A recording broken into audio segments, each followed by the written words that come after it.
Lamzu released their first ergonomic mouse, and it's one of the best shaped ergos so far. It's a bold statement, I know. So let me explain first. Today we have the Lamzu Thorn under a very special collaboration between the professional esports team FNATIC, hence the super striking tangerine color and the black accents. Before we dive into what makes this mouse, I need to show off the packaging and unboxing experience.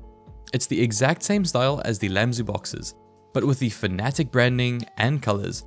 I do really appreciate FNATIC's twist on it though. On the back is a literal esports flex list of the championships they've claimed. It's a bit cheeky and I absolutely love it. Opening up the package is this liquid orange and black artwork with more branding across the two doors for all the contents.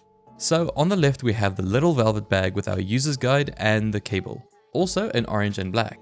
Under that is a small pocket with different shaped skates, a sticker to cover the bottom and some grip tape.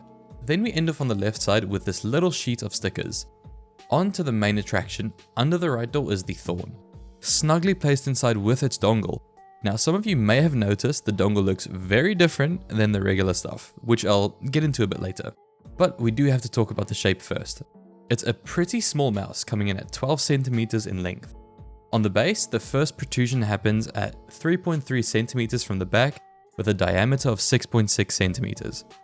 Now out of that protrusion, it has a pretty aggressive curve inwards, only on the dominant side, whereas the least dominant side is a ton softer in its curve, leading into a diameter of 5.9 centimeters from the back at 6.6 centimeters. Then again, more aggressively curving out to the front flare on the more dominant side, whereas the least dominant side, once again, very slightly curves out to the front flare out at 10 centimeters from the back and having a diameter of 5.6 centimeters.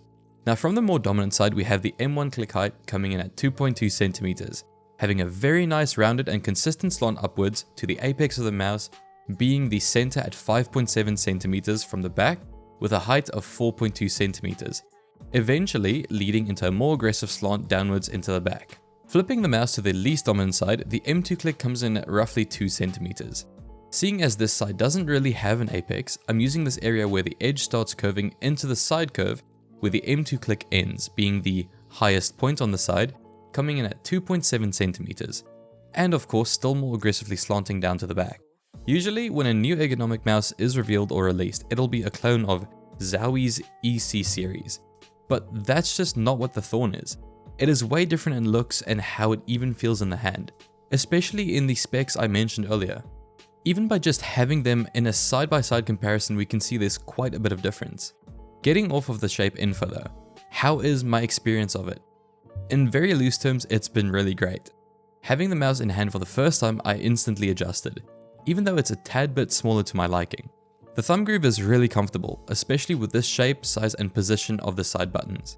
It kind of feels effortless just to roll my thumb upwards, but I do feel the protrusion on the side buttons are a bit harsh as we're left with this whole extra bump around the shape. Now, a solution in my personal opinion would be either to have them flatter or just let the side button flow into the shape without having them actuated, just like the XM2 for example. The hump is wider and more centralized than something like the EC2 or the Prime for example, making the support on the palm way more supporting, giving me a locked in experience when I'm clawing or even fingertipping. The main clicks are very minimally rounded, which isn't bad.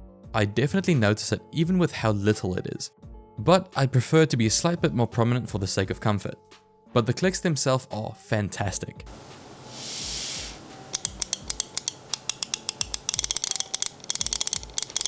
Now keep in mind these are optical switches, which do usually tend to sound or feel a bit muddy.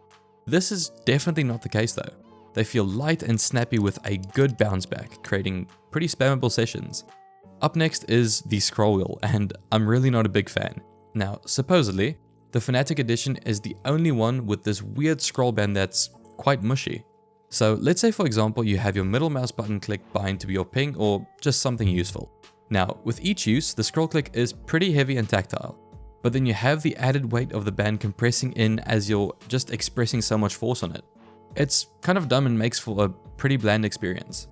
But in a more positive side, the scroll encoder itself is pretty decent. It's a bit more prominent steps with a good sense of tactility. Getting into the deeper internals.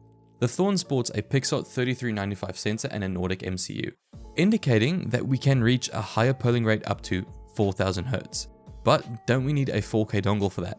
Well, you're in luck because this specific version of the Thorn has 4K implementation on this dongle right here.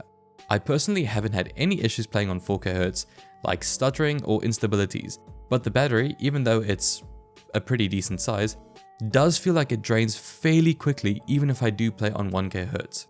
Now, after my extended period of use since the impressions video around a month ago, I also had a collaboration done with Aim Adapt where I put the Thorn as my third favorite release of last year, and rightfully so. The mouse has been a blast to use in and out of my rotation. It's really high performance paired with the included 4K dongle. Such high quality skates leading you to not even needing to swap them out for anything else, even if I do enjoy my dots a bit more. It's lightweight at around 52 grams and a really interesting and refreshing take on an ergonomic shape. My personal experience over the last month has been a very good overall experience. Smooth, and I do perform. It will just not be a size Ergo that I go back to super regularly, as I've gotten really comfortable on big mice like the Wise Owl Cloud and the Endgame Gear XM2WE. In the end, Lamzu has also been a brand that only cooks, and they'll continue to do so, and I really look forward to their new lineup coming very soon. Now thanks so much for watching guys, take care and peace.